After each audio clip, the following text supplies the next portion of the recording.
Nari Kim stepped off the transport shuttle and looked up at the massive crystal towers of Galactic Union Academy.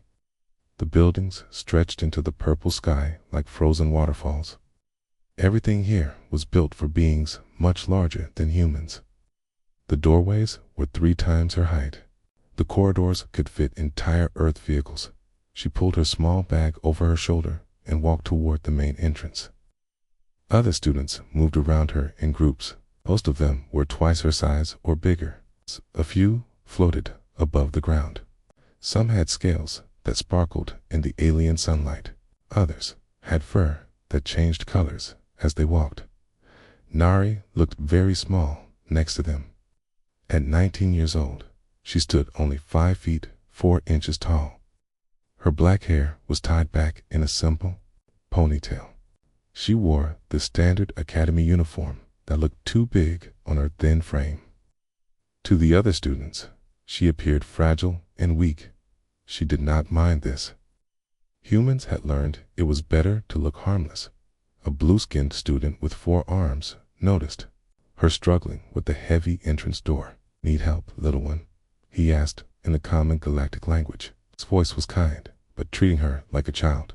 Nari said quietly. She let him open the door for her. It was easier than explaining. She could have torn it off its hinges.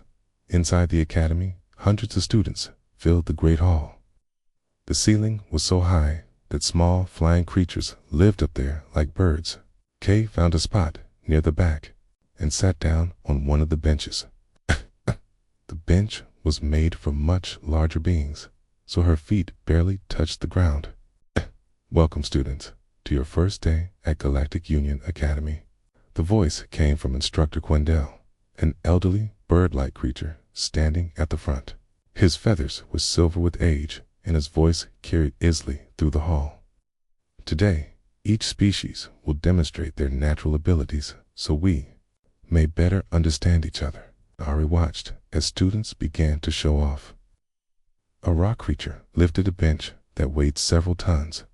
A group of insect-like beings moved together as one mind, speaking in perfect harmony. A student made of living metal changed his shape from humanoid to various tools and weapons. Then came Veltar. He was 7 feet tall, with green scales that looked like armor plating. Species, the Sarok, were known across the galaxy as warriors. When he walked to the front, other students moved aside. His yellow eyes scanned the crowd with obvious pride. "The Sorok are the strongest warriors in this sector of the galaxy," Veltar announced. His voice was deep and rough, like grinding stones. "We conquered 12 worlds before joining the Union. Our natural armor can stop energy weapons. Our strength can crush steel." To prove his point, Veltar picked up a metal support beam that had been damaged and needed replacing. It was as thick as a tree trunk. He bent it into a circle with his bare hands. The metal groaned and twisted until it formed a perfect ring. The crowd murmured with impressed sounds. Several students applauded. "Our bones are 5 times denser than most species," Veltar continued. "Our muscles contain natural compounds that increase strength, can survive in environments that would kill soft-bodied creatures instantly." His yellow eyes found Nari in the back row. Even from across the huge hall, she could see his expression change to something like disgust. "We are not like some species," he said, his voice carrying clearly. "We did not evolve on easy worlds with gentle weather and abundant food. We earned our place in the galaxy through strength and conquest." More demonstrations followed. A crystal being showed how she could focus light into cutting beams. A gas creature demonstrated how he could phase through solid walls. Each species seemed to have natural abilities that made them formidable in different ways. Finally, Instructor Quendel called out, "Our human students, would you please demonstrate your species' capabilities?" The hall grew quiet. Everyone turned to look at the few humans scattered throughout the crowd. Besides Nari, there were only 3 other humans at the academy. One was Taman Park, a friendly boy who had tried to make friends with everyone. The others were older graduate students. Taman stood up first. He was tall for a human, but still shorter than most other species. "Humans are good at problem solving," he said, nervously. "We can adapt to many different environments. We learn quickly and work well in teams." Some students made sounds that might have been laughter. A few whispered to each other in their own languages. "But what are your natural abilities?" asked a student with tentacles for arms. "What makes humans special in the galaxy?" Taman looked uncertain. He glanced back at Nari and the other humans. They all wore small metal bands around their wrists. The bands were barely noticeable, but Nari touched hers briefly. "We prefer to observe first," Nari said from her seat. Her voice was quiet but clear. "Humans like to understand before we act." Veltar made a sound like a snort. "Observe," he repeated, mockingly. "Is that what you call hiding in the back?" Daria did not respond. She simply continued to sit calmly with her hands folded in her lap. Her expression showed no anger or hurt feelings. To most of the students, she looked exactly like what they expected from a creature that evolved on a soft, easy world. "The human homeworld is classified as a death world," Instructor Quindell said, reading from his datapad. "Earth has extreme weather, dangerous predators, and challenging environments." Veltar laughed, a harsh sound like rocks falling. "Deathworld. Look at them. They are soft and weak. Their bones are hollow like bird bones. Their skin has no natural protection. They have no claws, no armor, no natural weapons." He gestured toward Nari specifically. "That one looks like a strong wind would blow her away. How could such fragile creatures survive on any kind of dangerous world?" Other students began to murmur agreement. The humans did look very delicate compared to the armored, scaled, and enhanced beings around them. Nari continued to sit quietly. She watched Veltar with the same calm expression she had worn since entering the hall. Her small hands remained folded. Feet still did not quite reach the floor. "Perhaps the classification is wrong," suggested another student. "Maybe Earth is not really dangerous, or maybe humans are not really from Earth," Veltar added with another harsh laugh. "Maybe they are refugees from somewhere else, somewhere safe and easy." The metal band around Nara's wrist gave a very small flicker of light. It happened so quickly that only a few students with very sharp eyes noticed. Those who saw it felt a sudden chill, though they could not say why. Instructor Quindell cleared his throat. "We will have time to learn about all species throughout the term. For now, please find your dormitory assignments and prepare for tomorrow's classes." As students began to leave, Veltar walked past the section where the humans sat. He moved deliberately close to Nari's bench. "Try not to get hurt, little human," he said, quietly enough that only she could hear. "This academy was built for real beings, not soft creatures from easy worlds." Nari looked up at him. For just a moment, something flickered in her dark eyes. Veltar felt his warrior instincts react to some primal warning, but the feeling passed. So quickly he dismissed it. "I will be careful," Nari said politely. Veltar walked away, satisfied that he had established his dominance over the weak human. Behind him, Nari stood up from the bench and collected her bag. She did not look hurt or frightened. She looked exactly like someone who was still observing, still learning, still deciding what kind of response would be appropriate. The metal band around her wrist flickered once more, so briefly that no one saw it. The academy's first day had ended peacefully, for now. 3 weeks passed at Galactic Union Academy. Carrie quickly became known as the quiet human who always sat in the back of every classroom. She took careful notes during lectures. She answered questions when asked, but her responses were always brief and polite. She never volunteered information about human capabilities or Earth. This made Veltar angry. The Sarok warrior had expected the small human to be afraid of him. He thought she would cower when he walked past. He wanted her to beg for his protection, or at least show some respect for his obvious superiority.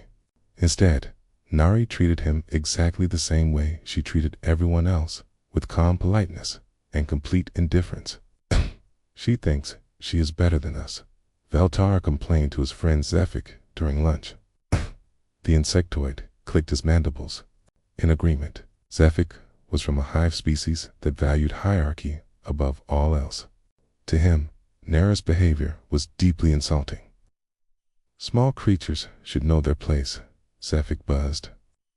On my homeworld, weak beings submit to strong ones. It is natural law. Veltar watched Nari across the dining hall. She sat alone at a table, reading while she ate. Her food portions were tiny compared to what other species consumed. She looked like a child playing dress-up in the oversized academy uniform. Look at her, Veltar said with disgust. She weighs less than my arm. I could break her in half without trying. Yet, she acts like she belongs here with real warriors and scholars. The truth was that Nari did belong at the academy. Her academic scores were among the highest in her class. During diplomatic simulations, she found peaceful solutions to problems that had stumped other students. Her teachers praised her careful thinking and mature approach to complex issues. This made Veltar even angrier in combat training class. The difference between species became even more obvious. The academy used special training rooms with adjustable gravity and atmosphere. Most species trained at their homeworld conditions. When humans trained, they used Earth normal settings. Veltar watched through the observation window as Nari practiced basic defensive moves with Taman Park. The room was set to Earth gravity, which was much higher than Academy standard. Most students found Earth gravity uncomfortable and tiring. Pathetic, Veltar muttered. Look how slow they move. My people would destroy them in seconds. What Veltar did not understand was that both humans were wearing their inhibitor bands. During training, the metal devices limited their speed, strength, and reflexes to levels that would not damage the Academy's training equipment. Even with these restrictions, Nari moved with a fluid grace that caught the attention of their combat instructor.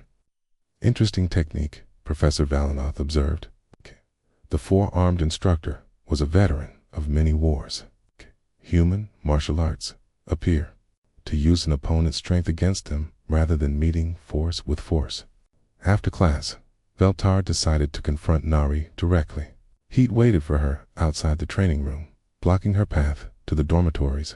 His massive frame cast a shadow over her small form. Human, he said, his voice deep and threatening.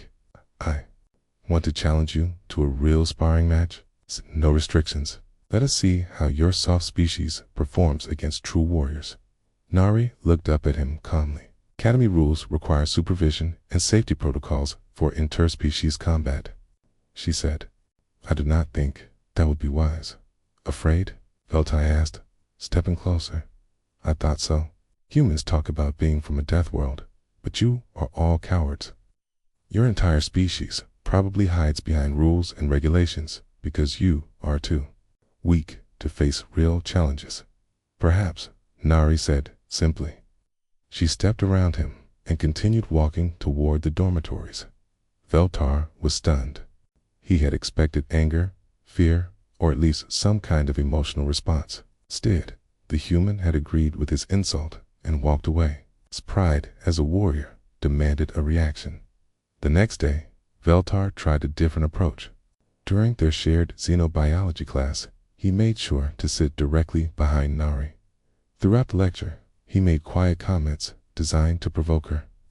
I wonder if human bones break easily, he whispered.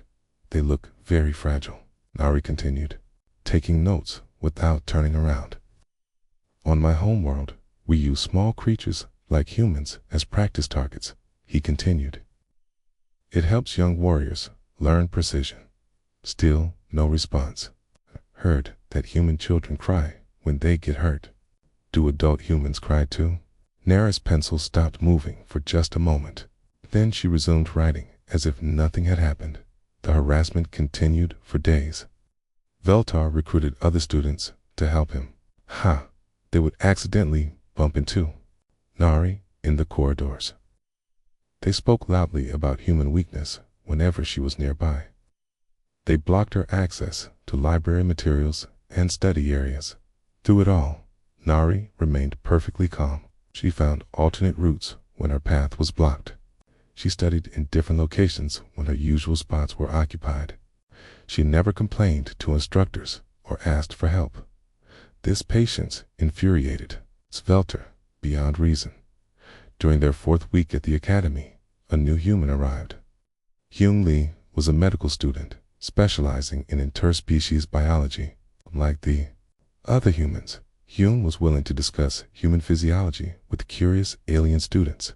Human muscles are quite dense, Hyun explained to a group during lunch. Our bones are heavier than they appear. Earth's gravity is stronger than most inhabited worlds, so we evolved to be more compact and efficient. P, you look so weak, protested a crystal-based student. How can density matter when you have no natural armor or weapons? Hyun smiled. Humans do not rely on natural weapons. K. We create tools and use our environment. Our bodies are designed for endurance and adaptability rather than raw strength. Veltar listened from a nearby table. K. The conversation gave him an idea. If humans are so adaptable, he called out loudly, why did they wear those metal bands all the time? The dining hall grew quiet. Many students had noticed the bands, but had been too polite to ask about them. Hyun's smile faded slightly. They are medical monitoring devices, he said carefully. Hey, they help us adjust to the academy's environment. Medical devices. Tar stood up and walked over to their table. A kind of medical condition requires constant monitoring. Taemin Park shifted uncomfortably in his seat. It's just a precaution, he said. Humans sometimes have strong reactions to stress. Stress? Veltar laughed harshly. What stress? This academy is the safest place in the galaxy. Gravity is low. The atmosphere is perfectly controlled, and there are no dangers anywhere. He leaned closer to the human students. Lest you are afraid of something else. Lest you are hiding something about your true nature. Nari, who had been quietly eating her lunch during this conversation, finally looked up. Her dark eyes met Veltar's yellow ones directly. Humans prefer to avoid misunderstandings, she said quietly. We have learned that it is better to be careful in new situations. Careful of what? Veltar demanded. What could soft little humans possibly do that requires being careful?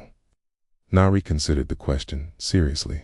We prefer not to find out, she said. Finally, the metal band around her wrist flickered so briefly that only Veltar noticed. For a moment, the Sorok warrior felt the same primal warning he had experienced on the first day. His warrior instincts screamed that he was in the presence of a dangerous predator. But when he looked at Nari again, all he saw was a small, quiet girl who looked like she could barely lift her own backpack. He dismissed the feeling as imagination. Pathetic, he muttered, and walked away. Behind him, Nari returned to her lunch as if nothing had happened. But Hyun Lee watched her with new understanding in his eyes. He had seen the flicker too, and he knew exactly what it meant. The inhibitor. Bands were not medical monitoring devices. They were safety restraints. 2 months into the semester, Veltar had grown desperate to break Nari's calm exterior. Every insult bounced off her like water off stone. Every threat was met with polite indifference. Every attempt to provoke her failed completely. The Sorok warrior began to study human behavior more carefully. He watched how the humans interacted with each other. He noticed that they were more emotional when they thought no one else was watching. They smiled more freely among themselves. They showed concern for each other's well-being. Most importantly, discovered that Nari sent regular messages to someone on Earth. Veltar used his access to the Academy's communication systems to investigate. As a senior student with security clearance for his advanced military strategy courses, He could monitor interspecies communications for educational purposes. He told himself he was studying human psychology to better understand potential enemies. What he found surprised him. Neris messages were not sent to government officials or military commanders. They were not reports about galactic technology or academy secrets. Instead, they were simple, personal letters to someone named Min-Ho Kim. The messages were filled with details about her daily life at the academy.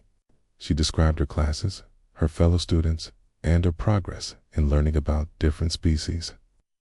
She wrote about the beautiful crystal architecture and the amazing diversity of galactic civilization.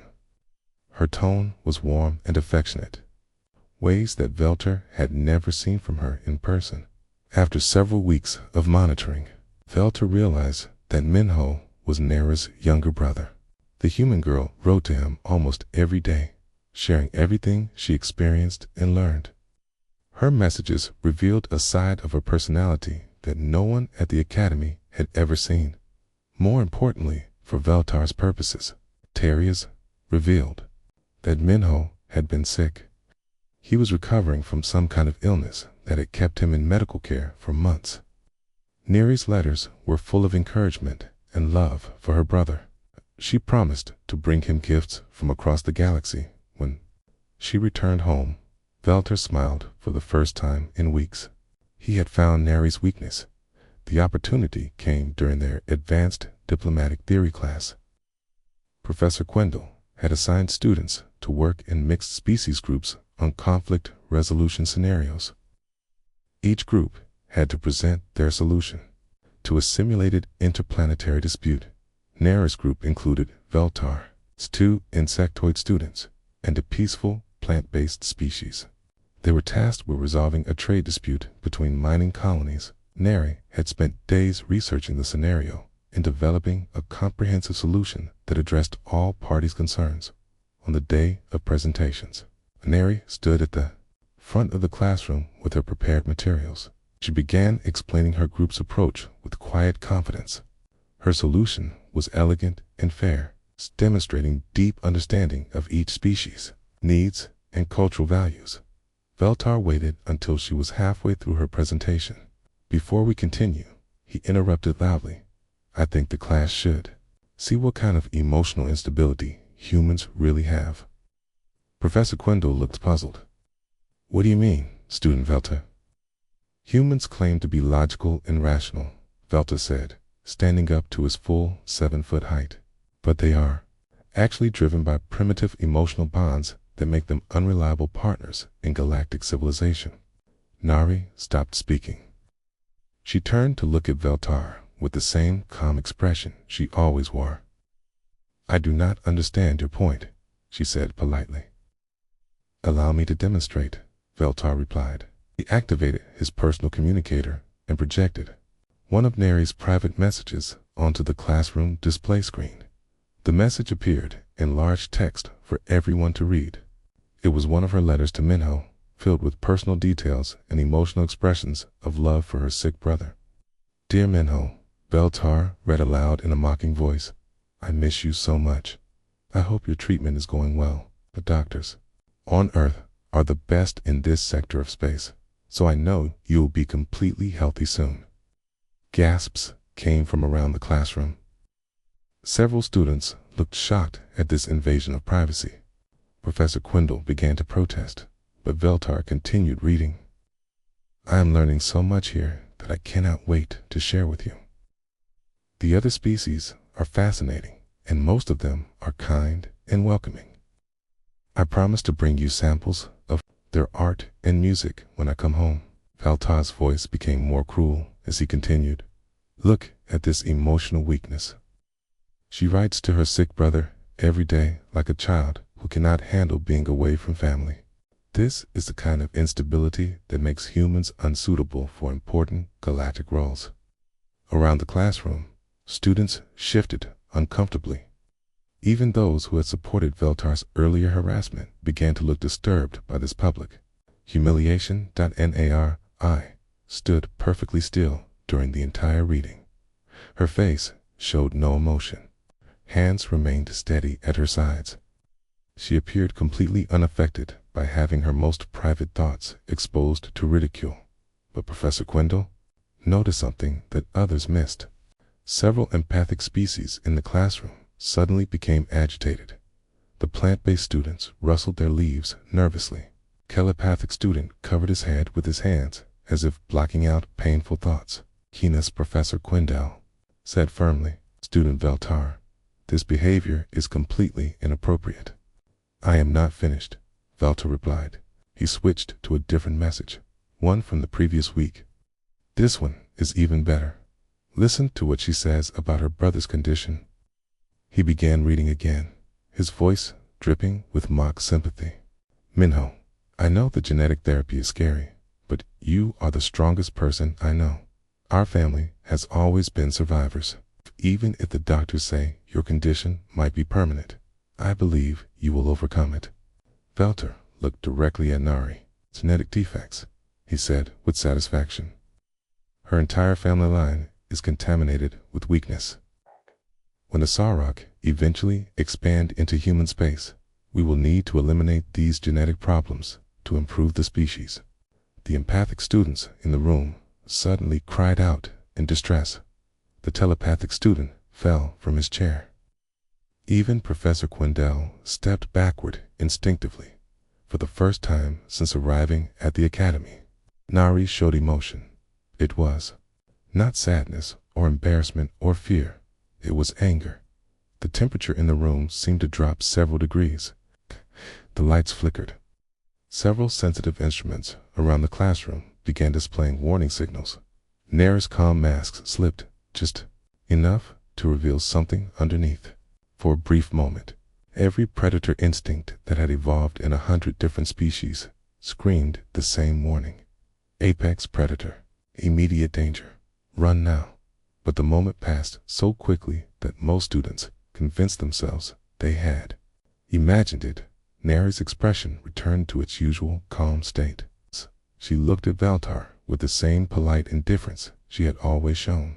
"You have made an error," she said quietly. Veltar asked. He was feeling triumphant about finally getting a reaction from her. "You have assumed that emotional bonds make humans weak," Nari replied. "This is incorrect." She turned to Professor Quindle. "Sir, I request permission to remove my inhibitor band for a cultural demonstration. I believe it would be educational for the class to understand human psychological responses to threats against family members." Professor Quindle looked uncertain. "Student Nari, I am not sure that would be wise. I also request that medical staff be placed on standby," Nari continued. "There may be some risk of accidental injury during the demonstration." The metal band around her wrist was flashing now, displaying warning signals that most students did not recognize. But he and Lee, watching from the back of the room, immediately understood what was happening. Professor Hien called out urgently, "I strongly recommend that you approve her request, and I suggest that all non-essential personnel leave the room immediately." Veltar laughed harshly. "What can the little human possibly do? She weighs 40 kilograms. I could crush her with one hand." Nari looked at him with something that might have been pity. "You are about to learn the difference between capability and restraint," she said. The inhibitor band around her wrist began flashing faster in the back of the room. Hugh Lee was already calling for medical emergency teams. He knew what was coming next. Professor Quindle hesitated for a long moment. The classroom had become tense and quiet. Several students were looking nervous without understanding why. The empathic species were still showing signs of distress. Some had moved toward the exits. "Very well," Professor Quindle said finally. "Medical teams are on their way. You may proceed with your demonstration, but please exercise extreme caution." Nari nodded politely. She reached down to the metal band around her wrist. The device had been flashing warning lights for several minutes. Now she pressed a small button on its side. The band made a soft beeping sound and went dark. For a moment, nothing seemed to change. Nari still looked like the same small, quiet human girl. She still wore the oversized academy uniform. She still appeared fragile and harmless. But the atmospheric sensors throughout the academy began registering changes. Gravity detectors showed fluctuations. Temperature readings shifted. The building's safety systems started running automated checks. Veltar noticed none of this. He was focused entirely on the human standing in front of him. She looked exactly the same as before. If anything, she seemed even smaller now that he was paying full attention to her. "So," he said with a cruel smile, "what is this demonstration supposed to prove?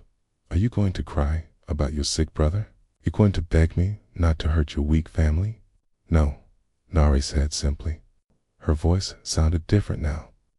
It was still quiet, but there was something underneath it that made several students unconsciously step backward. Professor Quindell's feathers ruffled with sudden anxiety. "I'm going to explain why humans wear inhibitor bands," Nari continued, "and why we prefer to remain seated." Veltar laughed. "Remain seated? What does that even mean? Are you afraid to stand up to real warriors?" "We remain seated," Nari said, "'cause standing up tends to result in broken bones and traumatic injuries for everyone else in the room." "Ridiculous," Veltar snorted. "You are trying to sound threatening, but you look like a child playing dress-up. I could break you in half without effort." "Yes," Nari agreed. "You could probably injure me significantly if you tried.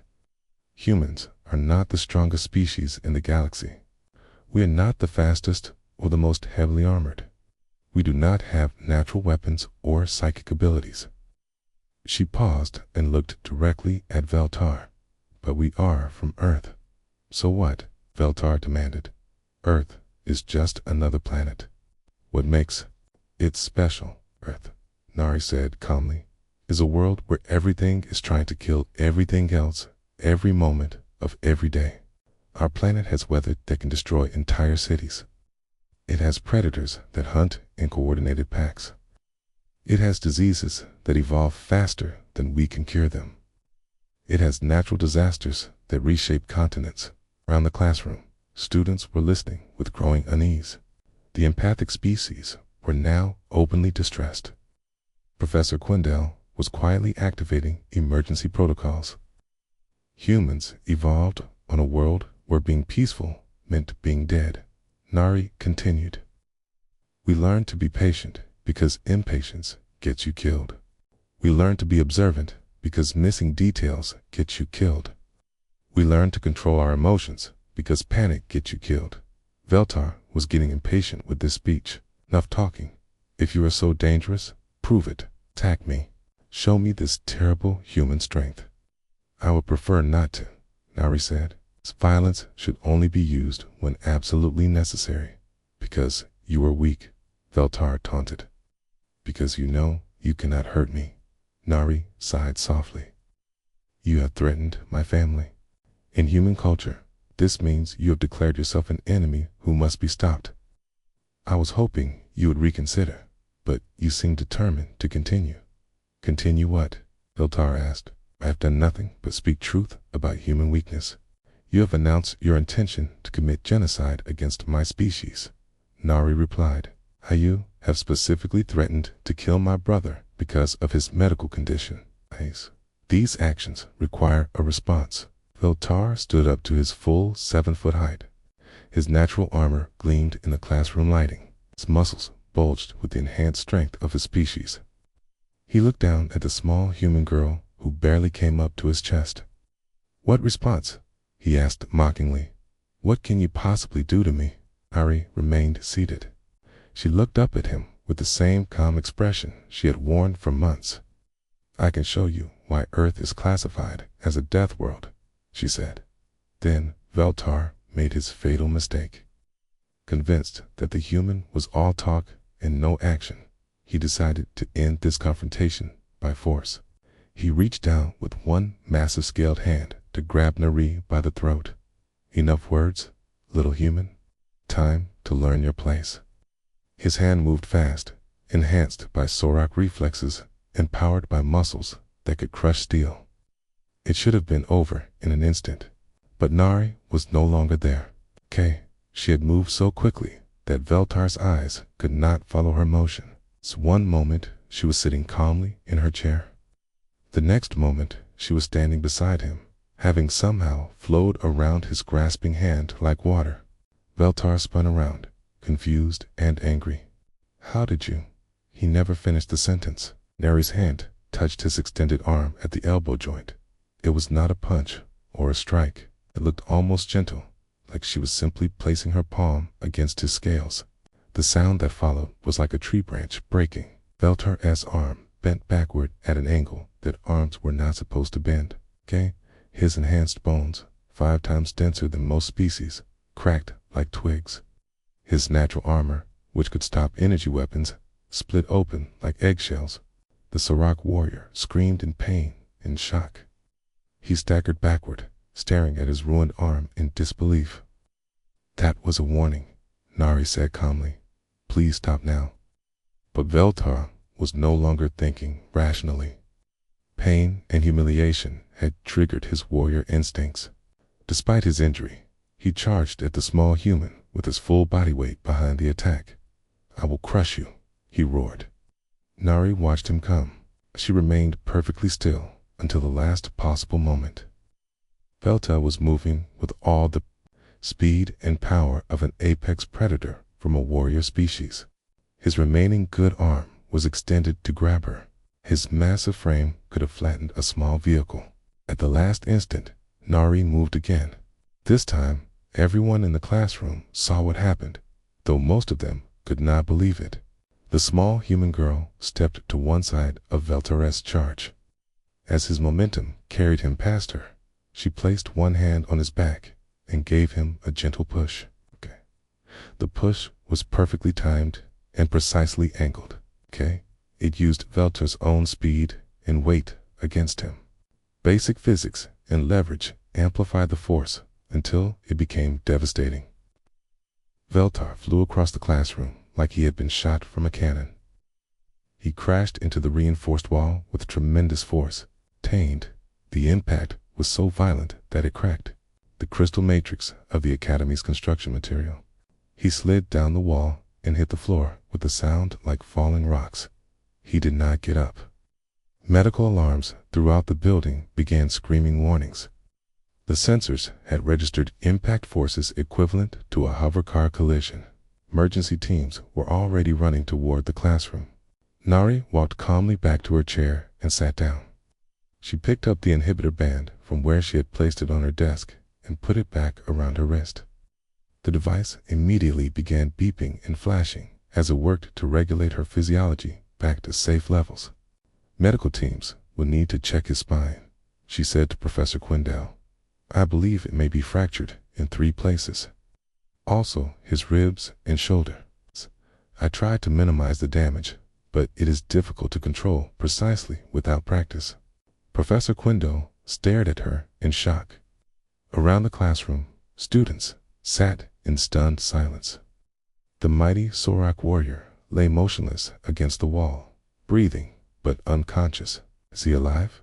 Someone whispered. Yes, Nari replied.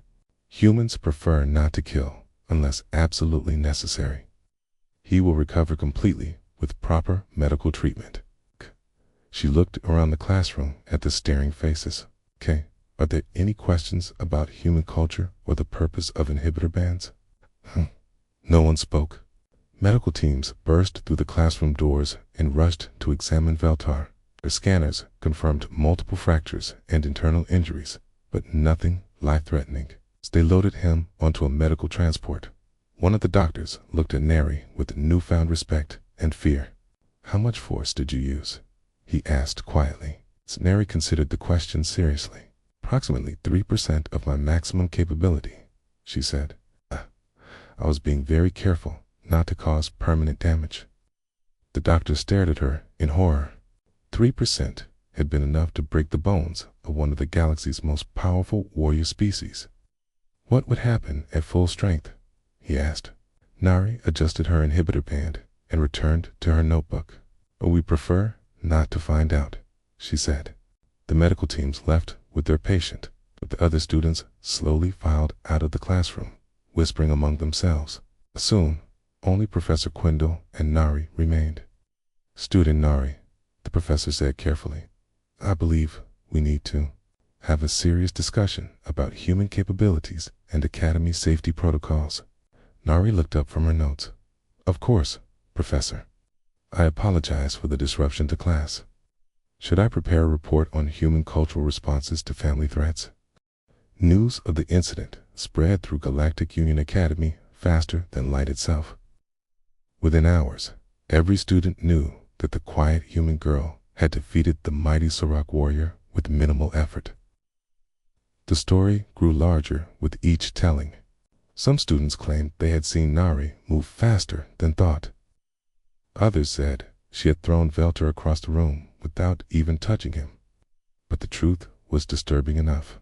Academy medical reports confirmed that Veltar had suffered 3 spinal fractures, 4 broken ribs, a dislocated shoulder, and severe bruising throughout his torso. The impact force measurements showed he had hit the wall with enough energy to damage a hover vehicle. Most shocking of all, the human responsible claimed she had used only 3% of her actual strength. The Academy's senior faculty held emergency meetings. They reviewed security protocols and safety regulations. They studied Earth's classification files and compared them with other known death worlds. What they discovered made them deeply uncomfortable. Earth was not just another dangerous planet. It was arguably the most hostile environment in the known galaxy that still supported complex life. The gravity was crushing by galactic standards. The weather patterns were catastrophic. The evolutionary pressure was so intense that every surviving species was a perfect killing machine in its own way. And humans were the apex predators of that nightmare world. 3 days after the incident, Veltar woke up in the Academy Medical Center.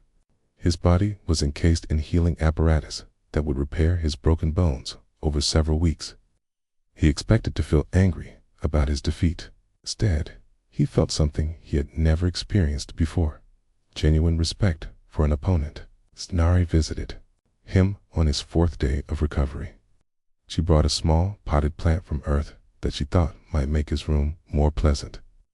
She sat quietly beside his medical bed and waited for him to speak. "I was wrong," Veltar said, finally. His voice was hoarse from pain medication, but his words were clear. "I underestimated your species completely." "Many beings do," Nari replied. "We do not take offense. It's better for everyone if humans appear harmless." "How long have you been holding back?" Veltar asked. "Since you arrived here." "Since I was very young," Nari said. "Human children learn early that our natural strength can hurt others accidentally. We practice restraint before we practice anything else." Veltar tried to imagine growing up in a world where every movement had to be carefully controlled to avoid causing damage. On his homeworld, young Sorok were encouraged to test their strength against each other. Violence was how they learned their place in society. "Your brother," he said awkwardly, "the one I threatened. Is he really sick?" Neri's expression softened slightly. "Minho has a genetic condition that affects his muscle development. He will never be as strong as other humans. On most worlds, this would not matter. But on Earth, physical weakness can be dangerous. And that is why you were so angry," Veltar realized. "I threatened someone who cannot defend himself." "Yes," Nari said simply. "In human culture, protecting family members is our highest priority. Threatening them is considered an act of war."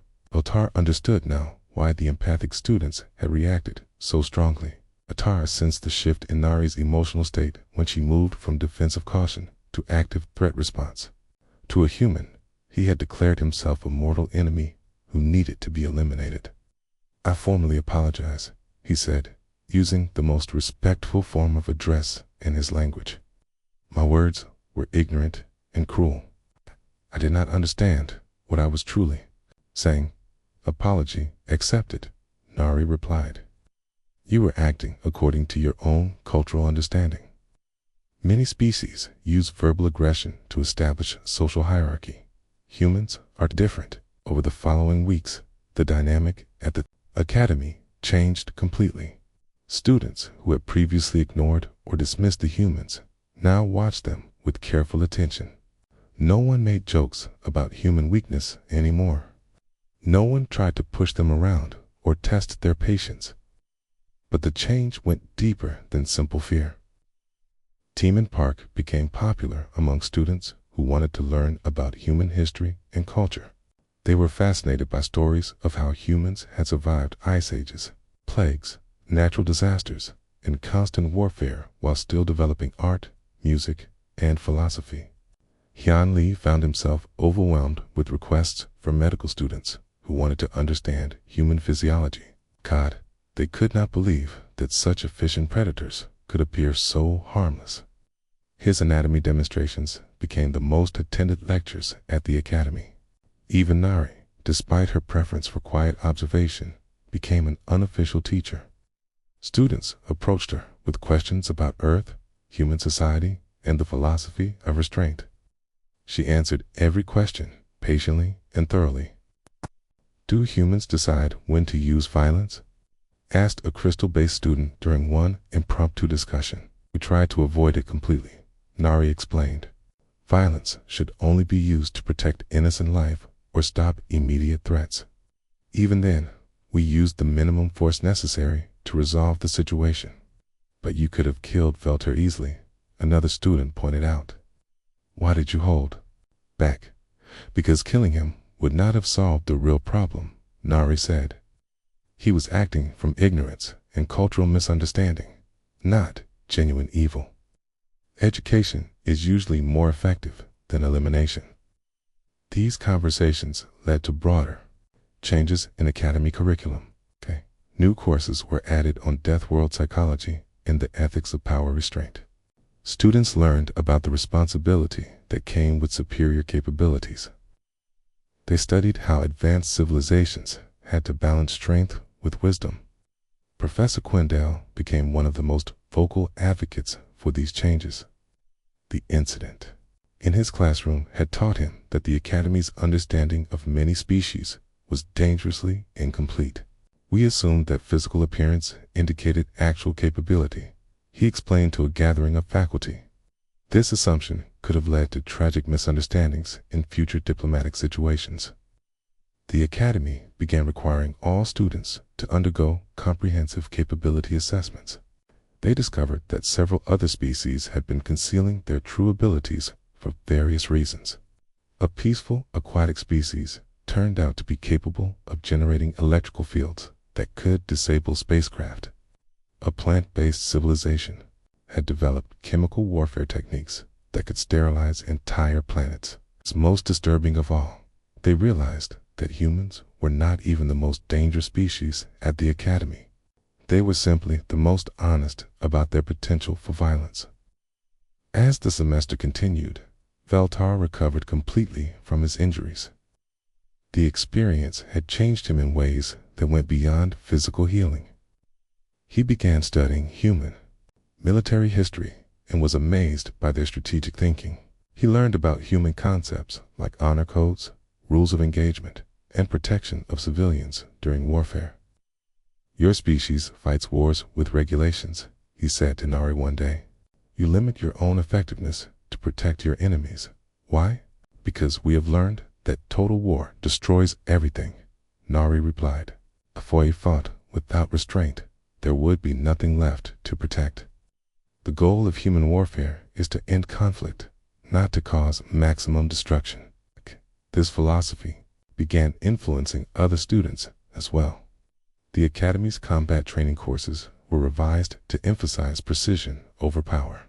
Students learned to think about the consequences of their actions beyond immediate victory. By the end of the semester, the Academy had become a different place. Students from dozens of species worked together with a new understanding of each other's capabilities and limitations.